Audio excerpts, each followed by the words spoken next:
There's a story about Carl Jung that almost everyone misunderstands. A woman arrived at his office completely devastated by a betrayal. She kept repeating the same phrase over and over. "I don't understand how they could do this to me." But Jung noticed something disturbing. She wasn't crying because someone had lied to her. She was crying because the person she had imagined never really existed. The pain didn't come from reality. It came from the collapse of a fantasy.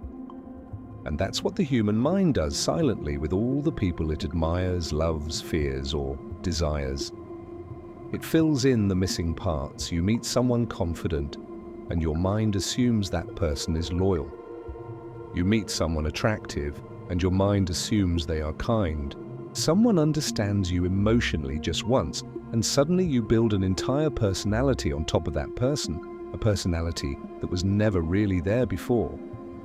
The truth that Jung perceived is disconcerting. Most people are not in a relationship with others. They are in a relationship with their own projections. And sooner or later, reality arrives like a knife. Not loudly, but silently. In the delayed responses, in the disrespect disguised as a joke, in the sudden distance after you cease to be useful, in that strange feeling that someone only values you when you are emotionally available to that person. You've probably felt this before, even without fully admitting it. That moment when you slowly realize that the version of someone inside your head seems warmer than the real person standing in front of you. And that realization changes you, because once you see it, you start to notice how often people portray different versions of themselves depending on who's around. The loyal friend next to you becomes a different person in another room. The kind person suddenly becomes cruel when they gain social power. And the most unsettling part is this: most of the time, people aren't consciously pretending. They genuinely believe they are the mask they're playing. Jung said that every human being carries a shadow, the hidden part of themselves that they refuse to acknowledge. And the more someone avoids confronting that shadow, the more artificial their personality becomes. That's why some people seem strangely empty after you get to know them well enough. Because at some point, the act starts to fail. The mask slips. And for a second, you see the insecurity beneath the charm, the envy beneath the support, the control beneath the affection. Jung understood that people aren't afraid of being seen. They're afraid of being seen completely. And perhaps that's why the moment you stop romanticizing people is so unsettling. Because you realize how much of your suffering came from loving illusions that your own mind created. But that realization is only the beginning. Because what you begin to see afterward changes how you view all your relationships forever. After you realize you've been indulging in projections, something subtle begins to shift within you. Carl Jung would say it's the birth of a new kind of vision. You stop just listening to people's words and start studying patterns. And the patterns reveal what people spend their whole lives trying to hide. You notice how some only become affectionate when they feel you distancing yourself. How respect suddenly appears after the distance. How attention increases the exact moment you stop chasing it. And then it becomes impossible not to see. Human behavior is profoundly reactive. Most people don't value what is present. They value what seems difficult to achieve. That's why kindness is often ignored until it disappears. Limitless kindness, Jung would agree, silently teaches people to use you. And the scariest thing is how early this conditioning begins. At school, you've probably seen this without understanding it. The quietest student becoming a target simply for tolerating disrespect. The confident one receiving admiration despite treating others badly.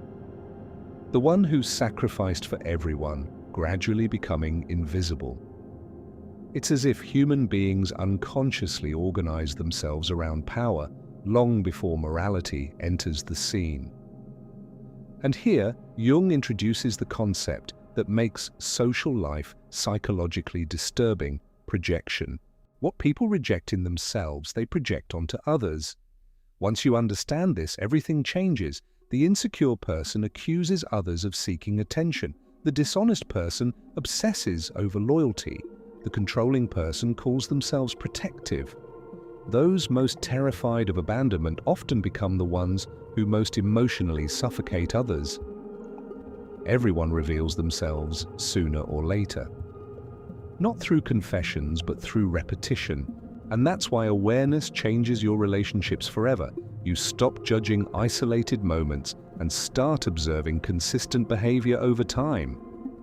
And consistency exposes reality: the friend who only seeks you out during emotional crises, the person who subtly competes with you in every conversation, the relationship where your vulnerability somehow always becomes ammunition later. At first, these perceptions hurt because your mind wants to defend people, especially those in whom you've invested emotion. So you rationalize everything. She's just stressed. He didn't mean it. That's just how he is. But eventually, a darker thought invades your mind. What if you've been translating disrespect as misunderstanding simply because you were afraid of losing people? This question changes everything, because Jung realized a brutal truth. Many relationships survive not because of love, but because of denial. And what happens when denial finally falls is something almost no one is prepared to face. Carl Jung realized something few dare to admit. Denial is what keeps families functioning. It's what keeps toxic friendships alive for years. It's what keeps people emotionally attached to those who have stopped valuing them. Most relationships don't end when respect disappears. They end when awareness arises, and awareness creates distance, not always physical, but psychological. You start to feel strangely disconnected in conversations that once mattered deeply. Certain compliments begin to sound transactional. Certain gestures of affection start to seem strategic rather than sincere. You stop being mesmerized by charm, and when that happens, social dynamics become impossible to ignore. You notice how groups silently punish authenticity, how people become uncomfortable when someone refuses to play a role, how honesty threatens entire social structures built on polite lies. Have you ever wondered why being truthful alienates so many people? Jung would answer that it's because most social systems aren't built on truth. They're built on a mutual agreement, an agreement not to say what everyone already sees. And the first person who breaks that illusion usually becomes the problem. That's the strange punishment that comes with seeing reality clearly. You become harder to manipulate, but also harder to belong anywhere. Notice how people change depending on their status. The insecure become excessively compliant in the face of authority. The confident become disdainful in the face of weakness. Even morality changes according to social reward. Someone condemns betrayal in public while betraying in secret. Someone preaches honesty while carefully constructing an image designed to control the perception of others. And most disturbing of all, many of these people don't even realize they are doing it. Jung understood something brutal about human nature. The ego protects its own image at almost any cost. People want to believe they are good. So instead of confronting their own darkness, they create explanations for it. Cruelty becomes sincerity.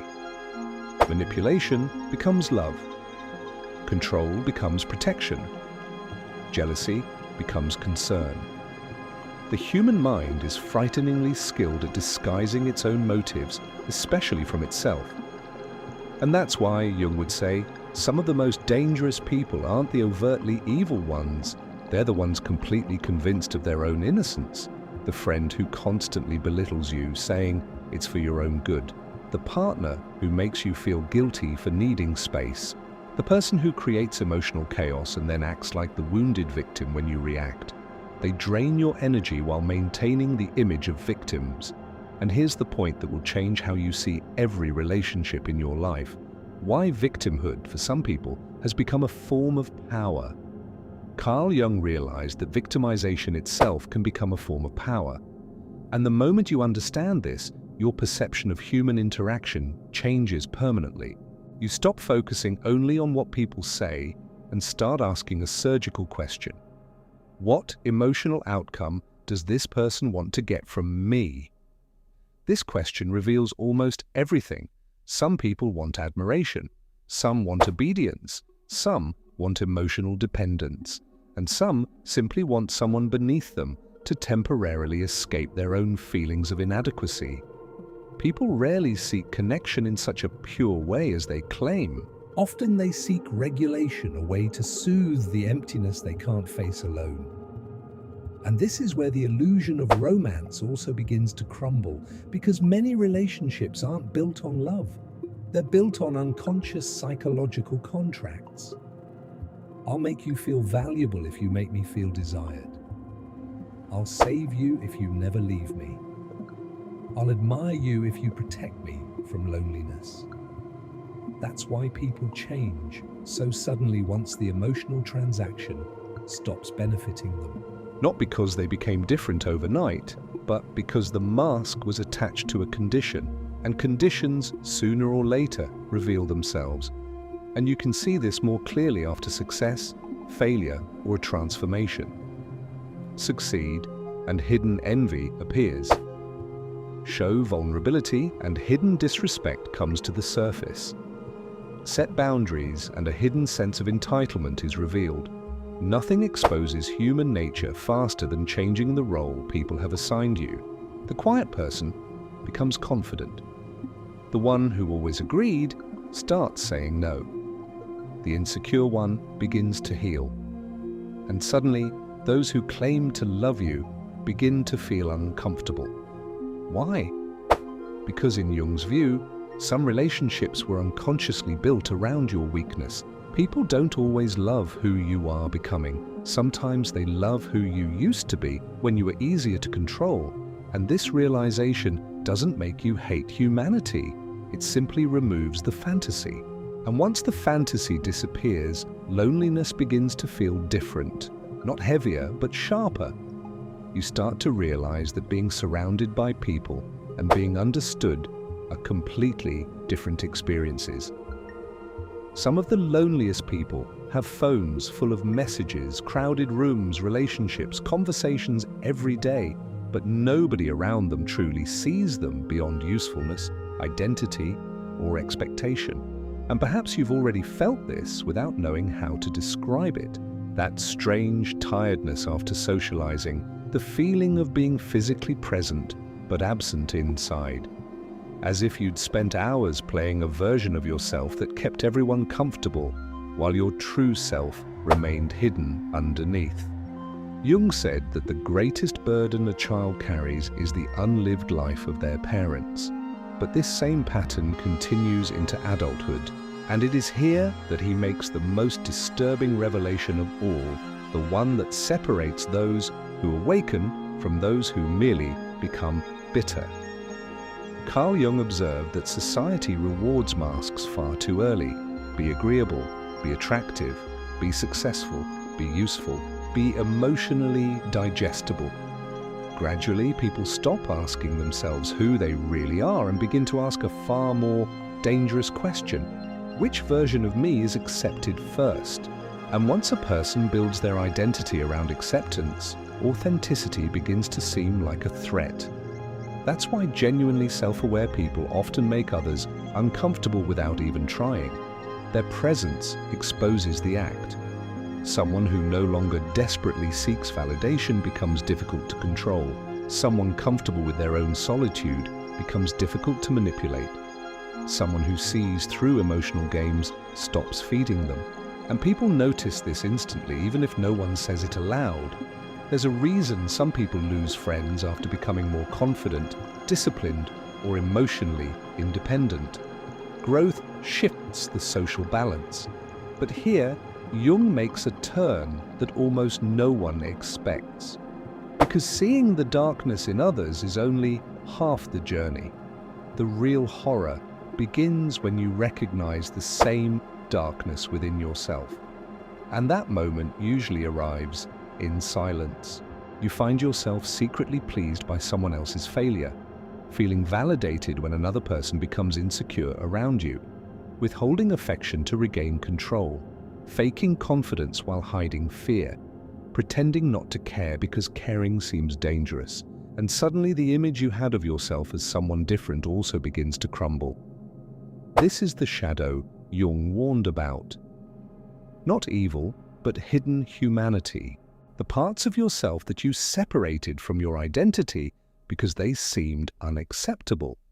Jealousy, neediness, ego, the desire to dominate, the desire to be adored, the desire to be chosen above others.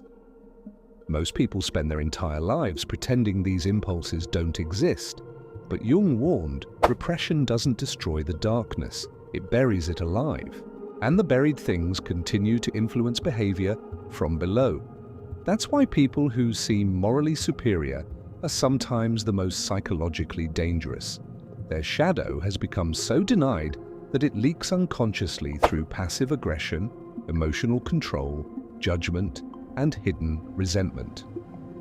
The human mind is strange. The more desperately someone needs to appear innocent, the more closely you should observe them. Because true self-awareness often breeds humility, not perfection.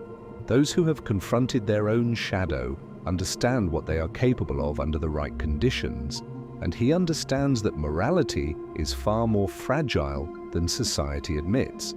Put enough fear, humiliation, power, loneliness, or desire into a human being, and their behavior changes rapidly. History has proven this repeatedly. Civilized people become cruel faster than they imagine. Loyal people betray. Honest people lie. And once you realize this, your perception of good and evil ceases to be simplistic. You stop dividing humanity into heroes and monsters and begin to see wounded egos, unconscious fears, unresolved shames, including in yourself.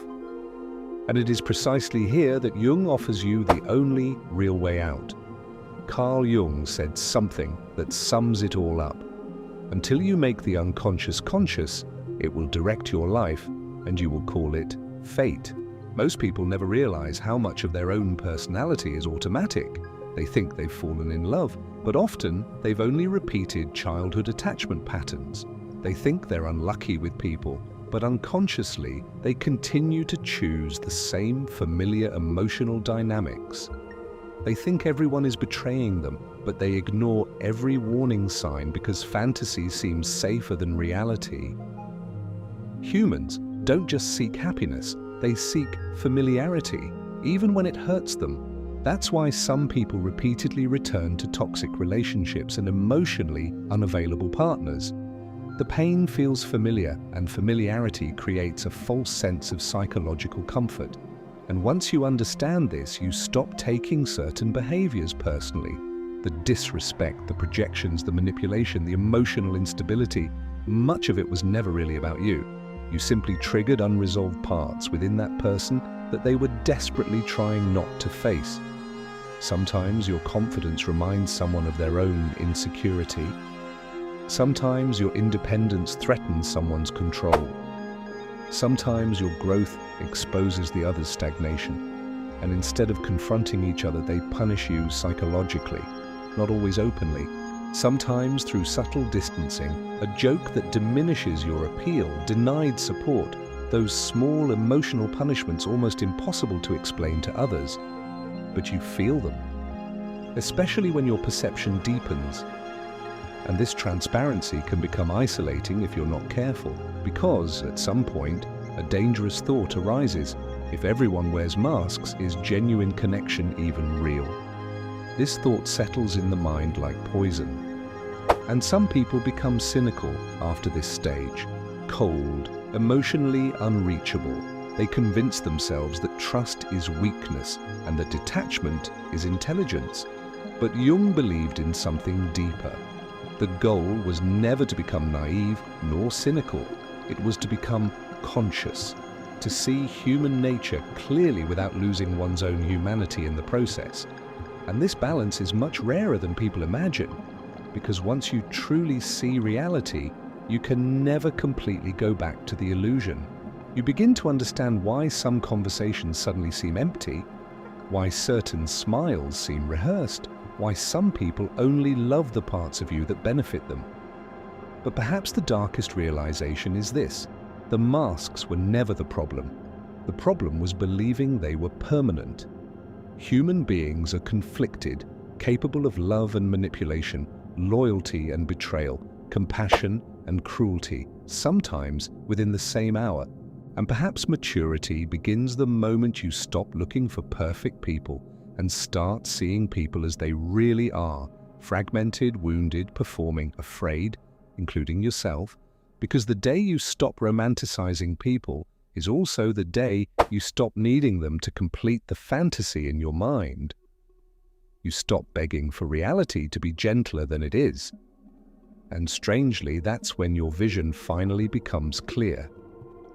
You become slower to trust, but deeper when you do trust.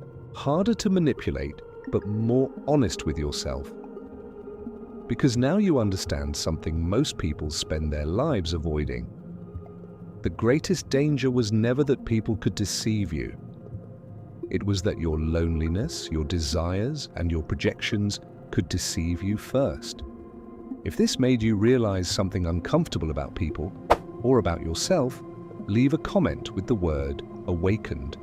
Also, leave a like, because that helps this message reach other souls ready to see the truth. And subscribe to the channel to continue this journey into the mind, because making the unconscious conscious is the only thing that transforms destiny into choice.